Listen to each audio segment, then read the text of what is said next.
Bueno, nada, vamos a darle pase a Bruno, me está haciendo señas, a No, pero... Jacqueline, bienvenida, y a Marcel. Gracias, Hola. gracias a... Buenas noches. Gracias, Jackie. Hola. Gracias por estar aquí. Gracias, Marcel. Gracias Hola a por todos. acompañarnos. Es un programa especial, estamos entre 5. Nunca habíamos estado 5 personas en una pantalla. Cabemos bien. Cabemos muy bien. Bueno, Y aquí te vienes del centro. ¿Perdón? Comencemos con ¿Te Jacqueline, vienes del creo. centro? ¿Has Sí, estado en el Jacqueline. centro ahorita? En el centro y en Miraflores. Marcel también ¿Qué- estuvo qué- en Miraflores y nos había contado un poco, por eso también queríamos saber cómo había estado la temperatura y la cantidad de gente por allá, si había estado tal vez todo un poquito más organizado que ayer, que las protestas estuvieron un poco diseminadas también. La diferencia hoy día, en realidad, yo creo que no ha sido tanto la cuestión de organización, sino que hoy día al final de la tarde estuvo la Defensoría del Pueblo en el centro y de alguna manera ellos inhibieron esa violencia que hubo ayer tan fuerte y este continuo control de la policía de absolutamente todo, ¿no? Entonces, no hay organización porque no hay una cabeza, ¿no? O sea, los ciudadanos están yendo por su cuenta, o van con sus amigos, o van con sus compañeros de universidad. No es, bueno, ha habido algunos puntos de concentración en Miraflores y ha habido horas pactadas, pero una vez que uno está en los lugares, hay mucha gente que llega, por ejemplo, alguien llega a la Plaza San Martín y ya no están en la Plaza San Martín, están dando una vuelta por algún lado y no se sabe por dónde están dando la vuelta, ¿no? Exacto. Claro. Y esta violencia de la que menciona Jacqueline, Marcel, ¿se ha vivido también en Miraflores? ¿O no? ¿O ha sido completamente otra la actitud de los policías? No, ha habido también una respuesta violenta de los policías, ¿no? Quizá no tan fuerte como el día de ayer, efectivamente, pero en un momento en el Parque Kennedy, en un punto del Parque Kennedy, éramos 100 personas quizá, y llegó un bus de policías con 45 policías, y empezaron, digamos, a empujarnos con los escudos y amenazarnos con las varas para salir de ese lugar, ¿no? Entonces sí, y lo interesante además es que la movilización no solamente tiene este carácter, digamos, que no hay un líder, sino que la bandera es fundamentalmente todavía reactiva, ¿no? O sea, estamos todos en contra de este golpe del legislativo, estamos todos en contra de Merino, de este gabinete que se está gestando, pero no hay una afirmación propositiva hacia dónde vamos, qué cosa es lo que podemos aspirar políticamente, ¿no? Entonces, eso, por un lado, digamos, podríamos decir que fortalece, porque mucha gente se suma, pero también debilita porque no hay un horizonte claro, ¿no? El grupo de Miraflores, había gente muy mayor, vi una señora adulta mayor que prácticamente estaba con su pijama, pero estaba con todo el entusiasmo y el ánimo, ¿no? Y es alguien que parece que había salido de su casa simplemente a apoyar, ¿no? Y había gente muy joven, muchos jóvenes, ciertamente. Eso también es algo típico de todas las movilizaciones en cualquier lugar, ¿no? La mayoría son jóvenes. Y bueno, gente de todas las edades. Vi muchas pancartas que algunas decían ni Vizcarra ni Merino, ¿no? Me parece importante Claro. que quede claro que esto no es por Vizcarra, ¿no? Es evidentemente por este golpe legislativo y el desenlace de a quienes nos están poniendo a conducir el país, ¿no? Que haya elegido a Antero Flores Arauz es realmente alucinante porque es volver pues a una derecha ultraconservadora, racista, hiperreligiosa, que no sintoniza para nada con los tiempos que estamos viviendo, ¿no? Entonces yo creo que ese es un error político enorme que va a tener consecuencias muy graves. Sí. Yo añadiría algo a lo que ha dicho Marcel. Creo que no es solamente la expresión del rechazo, no es solamente la indignación, sino que me parece que hay también por lo menos un par de principios o de valores o de asuntos que en las marchas se pretende proteger. Uno de ellos es la SUNEDU, la reforma universitaria, la calidad educativa. Eso aparece en muchas pancartas. Y lo segundo, que también es de alguna forma un planteamiento de protección o de pedido de respeto, es el derecho a la protesta, el derecho constitucional a la protesta. Y en tercer lugar, incluso hay algunos manifestantes que apelan al derecho a la insurrección contra un poder ilegítimo, ¿no? Contra un usurpador, ¿no? El artículo 46 de la Constitución, ¿no? Artículo 46. Con respecto a lo que lo hemos estado hablando, digamos, este movimiento que le falta organización, que es acéfalo, ¿no? Que está defendiendo estos valores del derecho a la protesta, derecho a la insurrección, digamos, se han presentado algunos candidatos políticos, ¿no? Hay algunos candidatos políticos que van a pretender manejar estos movimientos, ¿no? Está Ollanta Humala, está Guzmán del Partido Morado, mañana dicen que va a estar Verónica Mendoza desde el Cusco, ¿no? ¿Cómo ven, tú, Jackie, cómo ves esto de que los líderes políticos crees que van a lograr organizar este movimiento callejero? No. No, porque primero que, has mencionado a Guzmán, ¿a quién más? Verónica Mendoza. A Ollanta y a Verónica, ¿no? Y a Verónica Mendoza en Cusco, ok.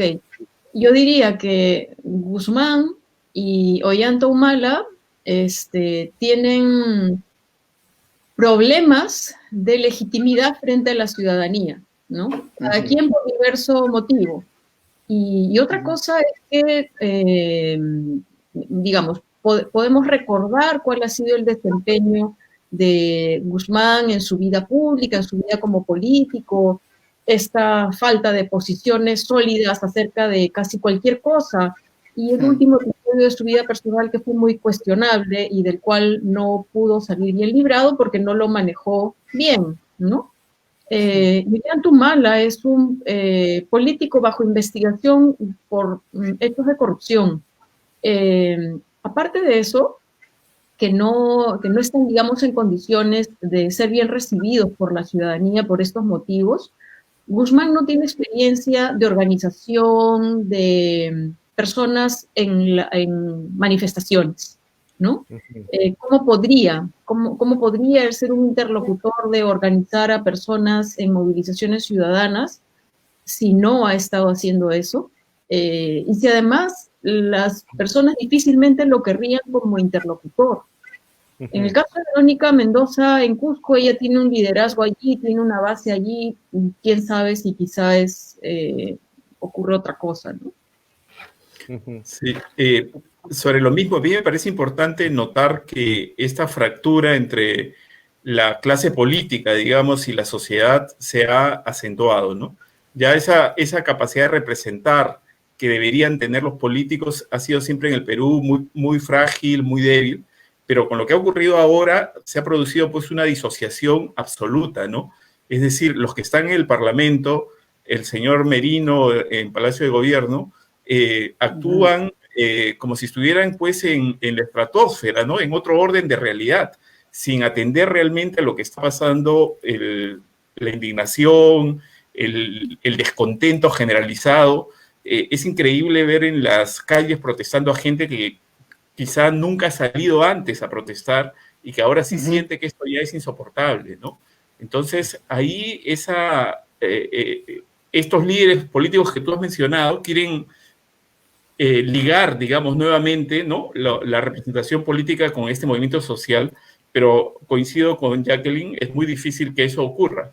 Este tipo de movimientos tiene otra naturaleza, es un poco, si es que crece y se consolida e involucra más a sectores populares, porque también hay que decirlo que hasta ahora es fundamentalmente una protesta de clase media, donde los universitarios, los jóvenes tienen un papel central, pero tú no estás viendo, pues, digamos, sectores trabajadores en alto número en las movilizaciones, en ningún caso. Si eso pasa, realmente va a escalar a otra dimensión. Como pasó en Chile, por ejemplo, ¿no? Donde hubo una participación masiva, digamos, de distintos sindicatos, organismos, etcétera, ¿no? Y en el Perú podría abrirse un camino, digamos, hacia Chile, pero eso ¿Tú crees, dependerá Marcel? de cómo se sostenga la movilización en los próximos días. No Justo- digo que eso sea lo que pueda ocurrir, pero es una posibilidad, ¿no? Sí, es interesante, ¿no? Porque también, justo lo que hablábamos de que en Chile no hay cabezas de esta movilización que ha durado ya un año, ¿no? Una Así es. movilización que ha durado un año es muchísimo tiempo y que ha llevado incluso a un plebiscito para hacer una nueva constitución. ¿Cómo ven a la ciudadanía peruana, los trabajadores, pero también la ciudadanía, los estudiantes? ¿Estamos maduros como para realmente pedir un cambio de constitución, un cambio de sistema? Y es mucho pedir, ¿no? Pero ¿cómo lo vemos? Posiblemente hay un sector que sí lo quiere, pero ese no es el punto de las manifestaciones en este momento. Claro. Ujú. No es un aspecto que en este momento esté siendo demandado ni muy citado. O sea, hay algunos que también tienen eso entre sus planteamientos, pero no es lo central en esta semana, por lo menos, esa no es urgencia, ¿no? Y creo que sí es también interesante reconocer que hay no solamente sectores universitarios en las manifestaciones. Hoy día en la noche, antes de ir a Miraflores, estuve un rato también en la Plaza San Martín y seguían llegando personas tarde, ¿no? Y las personas que llegan tarde, se nota que han tenido que hacer cosas antes, o sea, salen de trabajar Claro. o no han podido llegar a la hora de la citación, que era a las 5 o que era a las 6, ¿no? Eran como 7:30, casi 8, cuando las personas seguían llegando. Pero claro, no es predominantemente de la clase trabajadora o de los trabajadores informales. De eso hay poco, pero hay. Sí, yo cuando hacía el paralelo con Chile no es tanto por el desenlace que tuvo en Chile, sino por el carácter social masivo que puede alcanzar esta protesta, ¿no? Hay que recordar también que hay diferencias. Por ejemplo, Chile tenía una tradición política de organización en las calles, la rebelión de los pingüinos, en fin, ha habido muchísimos momentos en los que la cultura política de Chile en las calles, ¿no?, se ha ido consolidando y fortaleciendo. Entonces, este año ha sido un poco como la culminación de una larga trayectoria. Eso en el Perú, digamos, no tiene tantos antecedentes, ¿no? Y entre otras cosas, claro, la informalidad, el golpe económico tremendo que hemos sufrido producto de la pandemia, etcétera, impide, digamos, a muchos protestar como quisieran, ¿no? Realmente hay que pensar que a veces incluso protestar en las calles es un privilegio, ¿no?, de aquel que tiene el tiempo y puede invertir ese tiempo libre en hacerlo, ¿no? Y bien que lo hagan, ¿no? Entonces, aquel que trabaja, como dice Jackie, tendrá que llegar más tarde, cansado, agotado, y aún así lo hacen algunos, y eso es harto meritorio, ¿no? Jackie, ¿tú crees que así como los políticos están deslegitimados, los medios de comunicación también están deslegitimados? Algunos. Yo diría que es posible ubicar algunos programas o algunos periodistas. No generalizaría, porque incluso ayer, en los momentos más tensos y más violentos de la policía en el centro de Lima, en algunos puntos estaba, por ejemplo, un reportero que a los manifestantes le llamaba turba, y en otro punto, una reportera también de RPP no le llamaba turba, le llamaba a los manifestantes o los jóvenes que protestan. Claro. Y esa reportera, por ejemplo, hubo un momento que describió la cuestión sin echarle la culpa de la violencia a los manifestantes, como habían estado haciendo muchos, y dijo, la policía ha activado, ese fue el verbo que estaba usando, ha activado bombas lacrimógenas, pese a que los jóvenes estaban cantando y lanzando arengas. Y mientras la reportera decía esto, se escuchaba las canciones de un sicuri que estaban ahí en la manifestación, ¿no? Entonces, uno podía imaginarse la escena escuchando la radio, a partir de la descripción de esta reportera que estaba ahí al costadito, porque se escuchaba muy, muy vivamente la quena, el bombo, etcétera, y los disparos de las lacrimógenas, ¿no? Las explosiones de las lacrimógenas. Y era RPP, ¿no? Entonces, por eso yo creo que es importante no meter a todos en un saco como que todo es así como para botarlo a la basura, ¿no? Creo que hay que ser un poco fino a la hora de observar qué cosa está ocurriendo. ¿Tú tienes la misma lectura sobre los medios, Marcel? Yo añadiría de que la mayoría de personas se informa ahora a través de redes sociales, ¿no? Y en los jóvenes eso es aún más intenso. Entonces, digamos que la mediación de la información llega en otro formato, donde, por ejemplo, es muy común estos mandatos de la indignación, ¿no? O sea, lo que lee la gente en las redes lo mueve a actuar en contra de, a favor de, y se involucran emocionalmente con mayor intensidad, ¿no? Con mayor afectividad. Entonces, eso creo que puede ser un aspecto que puede gatillar, digamos, la intensidad de la manifestación, ¿no?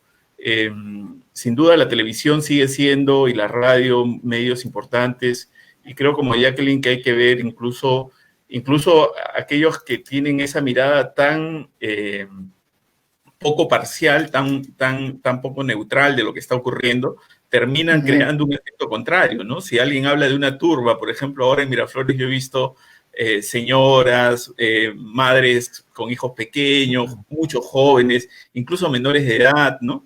Gente de mi generación, en fin, un grupo variado que estábamos, pues, éramos los ciudadanos peligrosos armados con carteles y con cacerolas, ¿no? Esas eran nuestras grandes...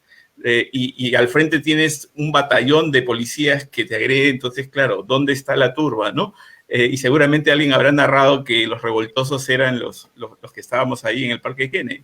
Entonces, el efecto es contrario. Yo creo que ahora hay, digamos, muchas formas de acceder a información y de involucrarse en la noticia, ¿no? Esta cosa de... Además, todos sacan su celular y todos son reporteros en ese momento, graban videos, los transmiten, comentan en el Twitter, lo que sea, y entonces se genera un flujo de información muy intensa y muy grande sobre lo que está ocurriendo. Y creo que eso va a ser una marca, digamos, propia de estas protestas que seguramente van a durar varios días. O sea, no sabemos todavía qué magnitud puede alcanzar, pero lo de mañana va a ser un gran termómetro para medir, digamos, lo que va a ocurrir en los próximos días y también, por supuesto, en el espacio político oficial, ¿no? Chaparrita, tú estuviste... Sí, por favor. Algo adicional sobre esto, ¿no? Sobre el tipo de mensajes que circulan por las plataformas sociales, los medios sociales o el WhatsApp, la mensajería instantánea. Hay no solamente el registro de lo que está ocurriendo en el momento, sino que también hay transformación de estos mensajes en memes, ¿no? Y eso circula rapidísimo, se hace rápidamente viral y tienen una fuerza muy importante. Y la otra cuestión que también está ocurriendo, aparte de los memes, es que también hay ciudadanos comunes y corrientes, no solamente periodistas, que buscan en archivo audiovisual rastros de estos políticos que ahora están teniendo más poder, y eso también se viraliza. Claro. Chaparrita, tú hasta ayer estuviste reportando desde el centro de Lima. No sé si tienes alguna pregunta para nuestros invitados. No, pero sí quería comentar un poco que a mí me queda un poco es cierto lo que dice Jackie, que de pronto no habría que meter a todos en el mismo saco, pero es a veces como difícil, o sea, lo que yo siento es que igual en los medios tradicionales como la televisión, ¿no? Y masivos, que igual responden pues a ciertas directivas o normativas también periodísticas y donde, claro, cuando tienes una noticia que solamente va a tomar un momento de tu tiempo, pero en el caso de lo que estamos pasando ahorita, un canal está reporteando todo el día las manifestaciones como pasó ayer, como pasó hoy, seguramente pasará mañana, ¿no? Entonces, claro, empieza a salir, creo que ahí empiezan a salir toda esta cantidad de reporteros como viéndolos así individualmente con nombre y apellido y empezar a entender quiénes sí están empezando a realmente evaluar o datear de mejor manera lo que está sucediendo, ¿no? Porque de hecho yo, como les contaba, no veo televisión, ni siquiera tengo televisor en casa, y ayer estaba en la casa de mi mamá viendo un poco, y era muy curioso ver también cómo los mismos camarógrafos, por ejemplo, no sé, en Canal N, que siempre va a ser como sorpresiva su involución en 20 años, realmente estaban con todo este tema de prácticamente entrevistando al cajero automático, ¿no? Y escuchabas los bombazos y tú veías al camarógrafo bajar la cámara y no registrar esa información, ¿no? Como no existe, entonces no la grabo, no la muestro, no existe, y afortunadamente, como han dicho todos, claro, todo el mundo graba, o están los otros medios de comunicación, ¿no? Sobre todo las webs, no sé, tipo Huayca, Ojo Público, IDL Reporteros, en fin, por mencionar solo algunas, ¿no? Pero también pienso cómo hacer llegar esta información y que salga de nuestra burbuja de, no sé, 5.000 personas, ¿no? O sea, veo una publicación de Huayca que puede tener, no sé, 500 compartidos y una nota sin profundidad, sin investigación del comercio con 15.000 compartidos, ¿no? Y al final eso termina siendo un poco la narrativa que viene a quedar. Y sí, son los jóvenes o la gente que puede tener mayor acceso quienes buscan. El Twitter, como digo, se ha convertido afortunadamente en nuestra memoria política, pero me sigue preocupando a mí la gente de 50 años para arriba, que de pronto, no sé, pienso en mi tía, en mi mamá, ¿no? ¿Cómo empezar a hacer? O sea, yo no sé cómo educar o cómo, no siempre puedes estar con ella, digamos, tratando de corregir, instruir, ¿no? O bajarte una fake news. ¿Le mandas enlaces a tu mamá por WhatsApp? A veces sí, pero igual no entiende. Así de simple, ¿no? Mira, claro, en vez de gastar... Claro, ella está, o sea, siento que es como un montón de gente que me preocupa que finalmente creo que es una mayoría que todavía tiene como preponderancia en las urnas, pensando en que ojalá las elecciones de abril se mantengan, que todavía están acostumbrados, uno, a creer que los medios tienen un filtro que creo yo ya no tienen, ¿no? Y dos, como antes, si quieren saber de algo que hacían, pues van a RPP o El Comercio, porque digamos son los medios que todo el tiempo, ¿no? Los han acompañado, y no sé, siento que les es mucho más difícil discernir, ¿no? Si a nosotros nos es difícil discernir a veces. Eso es un poco como lo que entiendo que hay que tener cuidado, como perfectamente que no hay que meter en el saco, pero a todos, pero o sea, no sé, ¿no? En el mismo medio, los mismos reporteros, en efecto, algunos están haciendo como una buena labor y otros están tratando de tapar, ¿no? Como antes, ¿no? Eso de meterse al hueco a reportear, en fin, una serie de... sobran los ejemplos. Sí, hay como que se mezclan varios fenómenos, ¿no? Por un lado está esto que está muy bien estudiado ya desde el periodismo, que son estas cavernas de eco en las cuales finalmente nosotros terminamos interactuando por la lógica de la inteligencia artificial y de las redes sociales, fundamentalmente con gente que más o menos piensa como nosotros, tiene una perspectiva política, cultural muy semejante, una formación, digamos, educativa también, y entonces nos quedamos ahí en ese espacio y bueno, nos va muy bien en esos lugares, nos comparten, compartimos, etcétera, pero claro, estamos totalmente fuera de un impacto social mayor, ¿no? Y por otro lado está un tema que también se va a empezar a ver en estas movilizaciones y cada vez con más fuerza. Creo que ya hubo un caso de fotografías que se hicieron virales que no pertenecían a esta movilización, todo el tema pues de las noticias falsas, de la desinformación, que Jackie conoce muy bien y que van a ser inevitables y que van a ser consumidas muchas veces a través del WhatsApp, a través de estas redes más familiares, de gente que no está tan involucrada en el tema político, y van a empezar a asumir posturas y perspectivas en función de información falsa, de desinformación, ¿no? Ujú. Yo quería comentar tres cosas, porque el hecho de que, por ejemplo, una noticia del comercio tenga 15.000 clics, ¿no? 15.000 visitas, no necesariamente significa que quienes han leído esa noticia o quienes han visto ese video van a aceptar tal cual eso que está allí, ¿no? O sea, puede ser que las personas vean el video o lean la nota y tengan otros recursos de información que les permitan contrastar y estar en desacuerdo con eso a lo que le dieron clic, ¿no?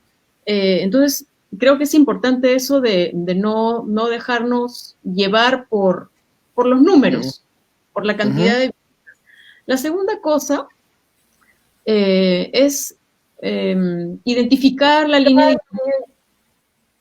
Si yo sé que, por ejemplo, ATV o Exitosa o Willax tienen determinada línea editorial a favor de quienes ahora están en este interinato del poder, no puedo pretender que sean suficientemente plurales, que sean suficientemente precisos, no puedo esperar que tengan abierta la cámara para presentar algo más adicional al cajero automático que fue dañado, porque esa no es su línea editorial, porque estos medios normalmente lo que quieren hacer es reforzar ciertas ideas, ¿no?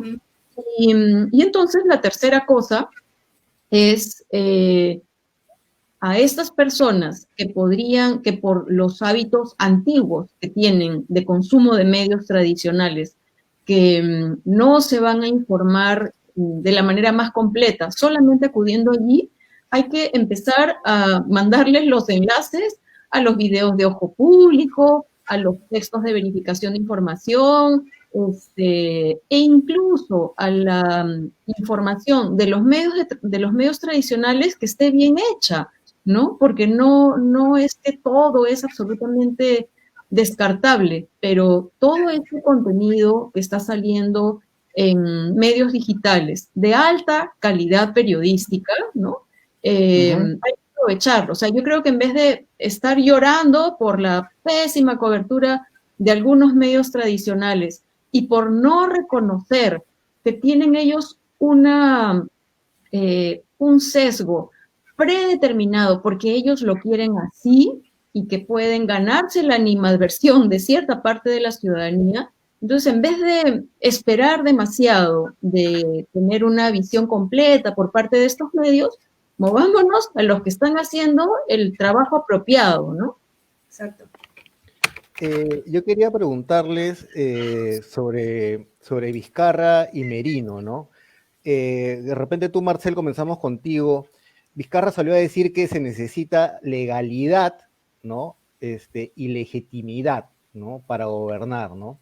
Digamos, ¿te parece que ha sido una buena jugada, un buen movimiento de Vizcarra salirse del centro y dejarlo a Merino? O sea, ahora Vizcarra está tranquilo, va, se mueve, lo vemos saludando a la gente, ¿no?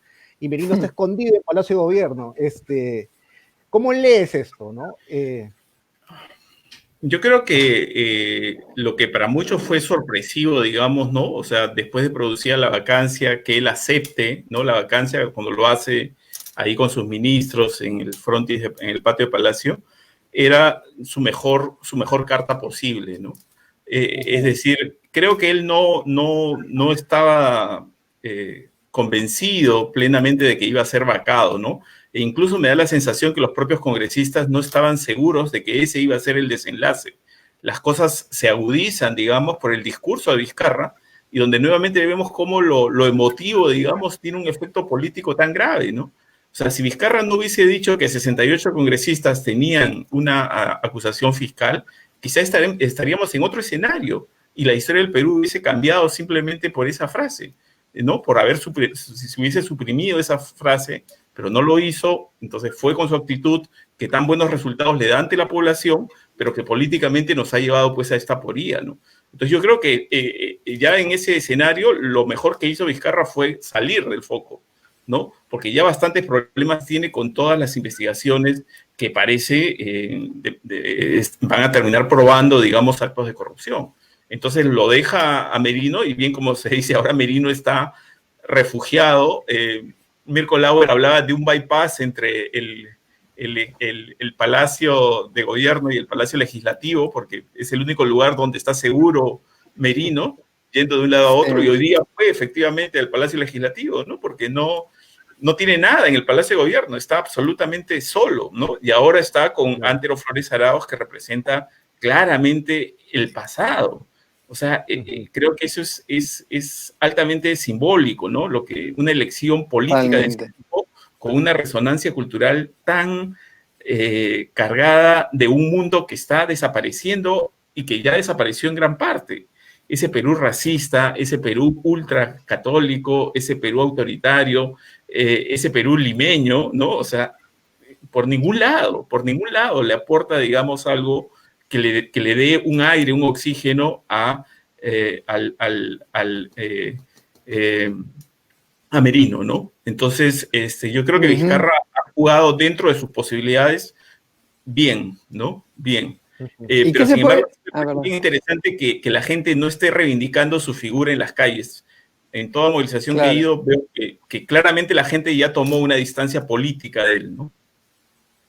¿Y qué se puede esperar del nuevo gabinete, Jacqueline? ¿Tú crees, o sea, de repente algunos nombres ya se están voceando, de repente gente de la prensa los estaba mencionando, pero ya han pasado 48 horas y, por ejemplo, no tener un ministro de salud, en particular esa cartera, es un escándalo, ¿no? En plena pandemia también. ¿Qué nombres se están barajando? Porque, como decía Marcel, teniendo a un presidente de ministros de ese estilo, ¿qué se puede esperar entonces de todos los demás ministros? Bueno, yo no soy de las personas a las que les gusta hablar de los nombres que están ahí circulando sin que estén confirmados, porque no tiene mucho objeto en este momento, ¿no?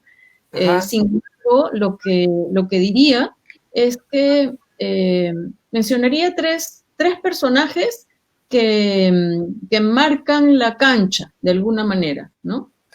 En la ceremonia en la que Merino asumió el interinato, estaban muy visibles Raúl Díaz-Canseco y Víctor Andrés García Belaúnde, ¿no? Y las cámaras del canal del Congreso los poncharon todas las veces que pudieron. Y los reporteros de los principales canales de televisión mencionaron muchas veces que eran los invitados especiales de Merino.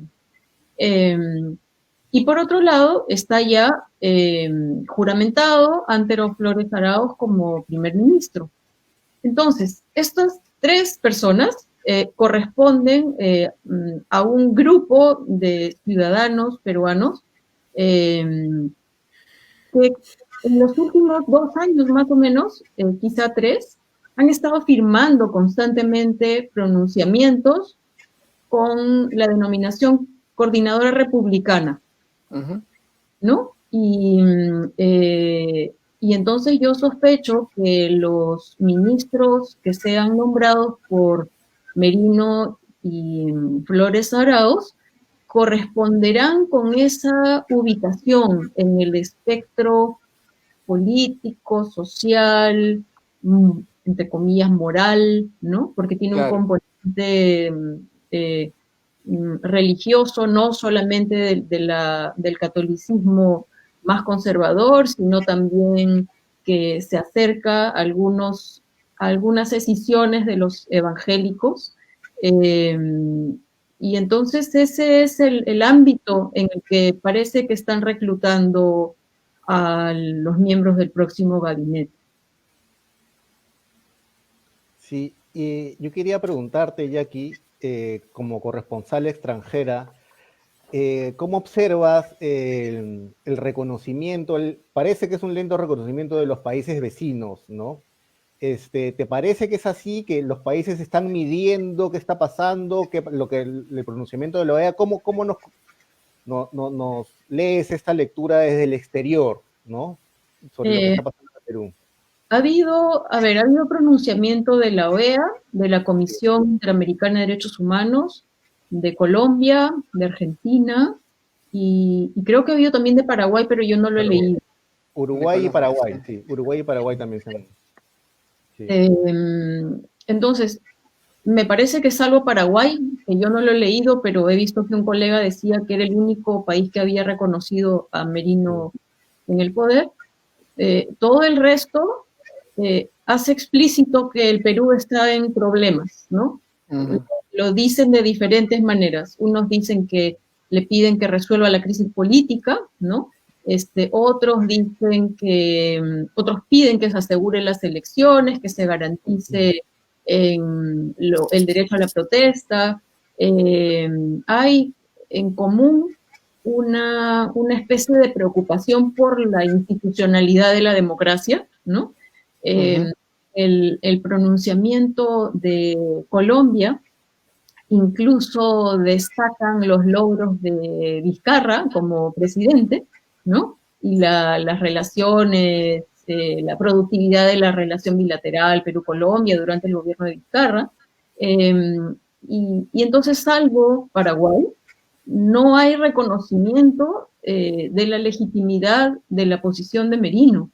Y de alguna manera, yo lo que entiendo con estos pronunciamientos es que una vez que estos interlocutores, estos actores internacionales han tomado nota de cómo está la situación, posiblemente creen que es conveniente pronunciarse para que sepan aquí que hay alguna alerta, que hay alguna conciencia de que estamos en problemas, ¿no? Y que están atentos, pero no mucho más que eso.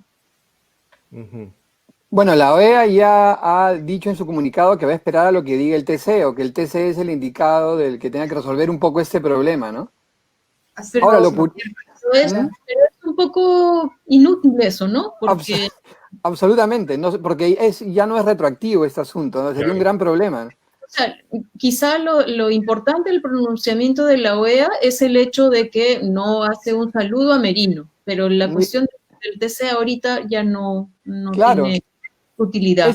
Es uno de los grandes responsables del TC porque ha tenido muchos días o más de un mes para poder de alguna manera resolver este entuerto y no lo ha hecho, ¿no? Y si el TC de alguna manera dice que se ha aplicado de una manera errónea o anticonstitucional este artículo y este inciso en particular, el problema va a ser incluso más grande porque como no es retroactivo no sabría qué se podría hacer, la verdad, ¿no? Eso es, digamos, ha salido incluso como urgente, ¿no? Se convoca el 18 de noviembre a resolver este problema de la incapacidad moral permanente. ¿Qué significa realmente? ¿Cuál es el contenido político y jurídico que tiene ese concepto tan vago, ¿no? Y que acá se ha usado sin duda de una manera arbitraria y sin proporción. Pero ya que lo resuelvan el 18 de noviembre, nos servirá para evitar crisis futuras, ¿no? Que podrían seguir viniendo con este concepto, pero ya no va a resolver el tremendo problema en el que estamos. Y yo, pensando un poco también en los actores que mencionaba Jackie, creo que es importante acá Alianza para el Progreso, ¿no? O sea, eso fue decisivo, ¿no? El voto cerrado de la bancada de Acuña, que nuevamente no cumplió su palabra, digamos, fue clave para vacar y además ahora está en control del Congreso, que no es poca cosa, ¿no? Con Luis Valdés. Entonces, ahí hay otro actor, ¿no? Que quizá no es tan visible, pero que sin duda es un soporte de este gobierno interino, ¿no? Y habrá que ver cómo se desenvuelve, porque Alianza para el Progreso es una maquinaria electoral, pero no es de los partidos que pone gente en las calles. No va a tener movilizaciones, digamos, pero sí tiene estructura y tiene muchas autoridades políticas, ¿no? Entonces, en ese sentido es un aliado del actual régimen, ¿no? Y también habrá que ver qué consecuencias le va a acarrear a Acuña esta decisión, ¿no? Porque evidentemente, dependiendo de lo que ocurra, digamos, si es que se puede sostener en el tiempo Merino o no, pues sus aliados van a sufrir las consecuencias de ello, ¿no? Y la gente además lo asocia a Luna, Acuña, con las universidades Bamba, y todo eso se ha hecho muy visible pues por este doctorado honoris causa que ha recibido Antero Flores Arauz de Telesub, ¿no? universidad, además, donde su estudio de abogados, pues, patrocinaba los intereses de Luna y peleaba por su reconocimiento por su SUNEDU, ¿no? Entonces, se van mezclando todos los temas, ¿no? Se van uniendo, digamos, ¿no? Y hace, pues, muy complicado un análisis cabal, digamos, ¿no? Porque hay como muchos posibles escenarios en juego y muchas jerarquías y relaciones de poder que se están gestando en este mismo momento, ¿no? Claro. Marcel, Quiero mencionar algo Sí. sobre el Tribunal Constitucional, ¿no? Porque estábamos diciendo que el Tribunal Constitucional se ha demorado y que pudo haber evitado esta situación. Por procedimiento en las demandas de competencia, que fue esto que planteó el Ejecutivo para que el Tribunal Constitucional interpretara a qué se le puede denominar incapacidad moral permanente. Por procedimiento, el Tribunal Constitucional tenía que pedirle al Congreso su respuesta, ¿no? Que no lo hizo, que nunca respondió, ¿no? Y no respondió. Entonces, allí no sabemos bien si es que el Tribunal Constitucional se pudo haber apurado a pesar de que el Congreso no respondiera, o si es que internamente los magistrados discutieron si se apuraban o si esperaban y de repente ganó la opción de no nos apuramos, hay que esperar, ¿no? Entonces, en cualquier caso, el Congreso en esa demora jugó tramposamente, ¿no? Y entonces no es tan sencillo como el Tribunal Constitucional se demoró. Sí, se demoró, pero también el Congreso hizo algo para que el Tribunal Constitucional se demorara. Pero, por ejemplo, en la primera vacancia, el primer pedido de vacancia, además de este pedido al Tribunal Constitucional de que dilucide este tema, también presenta una medida cautelar. Y la respuesta fue justamente, nosotros no vemos, la respuesta de la presidenta del TC fue, no vemos realmente que haya ¿cuál es la palabra? Que no haya una posibilidad de vacancia, un riesgo, exacto, un riesgo real de vacancia. Por eso no aceptan la medida cautelar, ¿no es cierto? Y al haber visto esto, o se equivocó Vizcarra en no presentar otra medida cautelar, o el TC sí se tuvo que haber apurado, porque al final estaba en juego, digamos, el cargo más alto de la democracia peruana, ¿no? Pero bueno, es discutible, ¿cierto? Sí, yo quiero ir cerrando ya la conversación, muy interesante, con una pregunta a Marcel. Si tu último libro, Hijos de la Peste, lo hiciste vaticinando lo que iba a suceder en el Congreso, y claro, el libro está dividido en historia, miedo, violencia y humor, ¿no? ¿En cuál de estas secciones iría lo que acaba de suceder en el Congreso, piensas? Bueno, el título del libro de alguna manera se está convirtiendo en el título de esta crisis, de esta coyuntura, ¿no? Pero pienso que estamos un poco entre el miedo y la violencia, ¿no? Porque yo creo que en este momento Merino tiene miedo, porque no tiene cómo formar un gabinete que lo legitime y que vuelva a establecer un vínculo con la sociedad. Hasta ahora está muy aislado y parece difícil que eso se pueda revertir, ¿no? Y por eso también uno podría entender el descontrol de la policía, sobre todo el día de ayer, más que hoy, efectivamente, y la violencia que se generó, ¿no? Y que eso podría escalar si es que las movilizaciones continúan. Entonces, estamos viviendo, digamos, estas experiencias y la gente, digamos, los ciudadanos, por otro lado, han perdido el miedo y están saliendo a las calles. Entonces, miedo, violencia están acá funcionando, ¿no? Pero sí me parecería importante, y ahí retomo lo que dijo Jackie sobre los memes y estas nuevas formas, digamos, de ridiculizar el poder, de que es necesario recuperar el humor para golpear a los políticos, ¿no?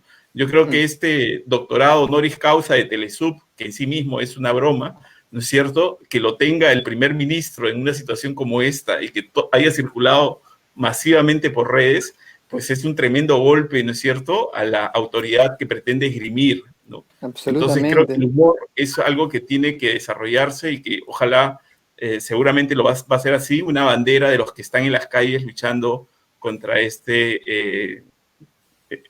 golpe legislativo, ¿no? Es cierto, Marcel, y tú que de alguna manera también dijiste el programa pasado que estuviste, que de alguna manera estás medio estudiando los memes, ¿no? Justamente, es una manera, yo creo que el humor, es cierto que el humor de alguna manera se ha convertido en una manera de justicia en el Perú, que carece de justicia, que siempre ha sido deficiente nuestra justicia, ridiculizar a las personas que de alguna manera cometen ciertos delitos desde el especial del humor o desde antes, ¿no? Ridiculizarlos de alguna manera, ¿no? Así es, así es. El humor popular siempre va contra el poder, siempre va contra los poderosos. Está ligado además a una cultura del carnaval, a una cultura de la regeneración, de celebración de la vida. Y los memes pues tienen mucho que ver con los virus, ¿no? Porque se duplican a sí mismos con ligeras variaciones y circulan masivamente invadiendo, digamos, el sistema informativo, ¿no? Entonces, eso de meme viral es casi un pleonasmo. Pero no solamente el meme, también, por supuesto, la caricatura, la parodia, el sarcasmo, la ironía. Creo que tenemos que emplear todos los recursos del humor, ¿no? Tanto gráfico como verbales, para combatir este orden de cosas.